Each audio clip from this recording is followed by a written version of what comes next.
Actuellement, qu'est-ce que vous avez pour vous indiquer, au niveau des outils analytiques, vous indiquer le fonctionnement de votre sol? Qu'est-ce que vous avez? Vous n'avez pas grand-chose. Vous êtes assez malheureux. Vous avez éventuellement la teneur en matière organique.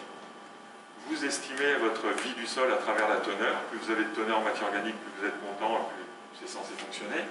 Et puis vous avez éventuellement le rapport C sur N, le rapport carbone sur azote, qui a été éliminé généralement des menus analytiques de sol.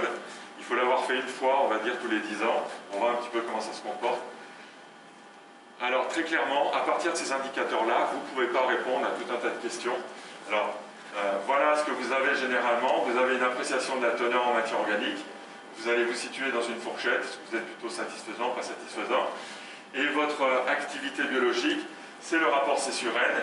Voilà ici un exemple, 11. Et entre 8 et 12, on va considérer que c'est satisfaisant.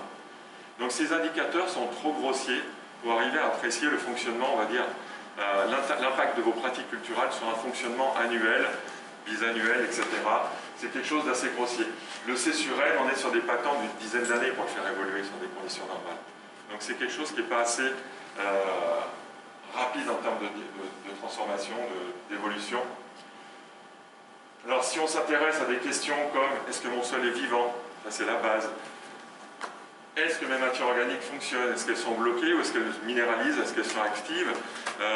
D'autres exemples, est-ce que j'ai assez d'énergie, de nourriture pour faire fonctionner mon sol, la vie de mon sol? Est-ce que j'ai de l'azote disponible pour ma culture? À quel niveau? J'ai décidé d'arrêter le labour ou je reprends le labour, qu'est-ce qui se passe au niveau du fonctionnement du sol? Quand on veut répondre à ce type de questions, une teneur en matière organique et un C sur N, ce n'est pas du tout satisfaisant. Il faut aller sur des choses un petit peu plus fines, il faut rentrer dans des outils un petit peu plus fins.